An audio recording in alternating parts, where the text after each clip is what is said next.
Episode for नूरा की कहानी में खुश आमदीद। जब जंगल अचानक अंधेरा होने लगा और दरख्तों के गर्द जादवी आग भड़क उठी, तो नूरा ने खुद को संभाला। उसके दिल में खौफ नहीं था, बल्कि हौसला था। आग की रोशनी उसके चेहरे पर पड़ रही थी, मगर उसकी आंखें प्रस्कौन थीं। नूरा ने आहिस्ता से हाथ आगे बढ़ाया और जादवी शाले उसकी बात सुनने लगे। वो एक कदम आगे बढ़ी तो जंगल के नन्हे जानवर छिप गए, मगर नूरा मजबूती से खड़ी रही। आग उसके गर्द घूम रही थी, मगर उसे जला नहीं रही थी। नूरा के दिल का सुकून उसकी ताकत बन चुका था। वो घटने के बल झुकी और नर्म अंदाज में शोलों को खामोश करने लगी।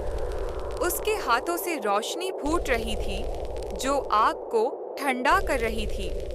आहिस्ता आहिस्ता जंगल में सुकून वापस आने लगा। शाले बुझ गए, धावा छुट गया और रास्ता साफ हो गया।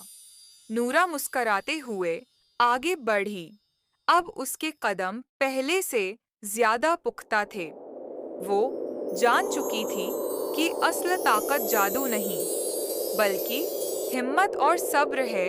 अगले एपिसोड तक हमारे साथ जुड़े रहें, क्योंकि नूरा अब असल मकसद के करीब है।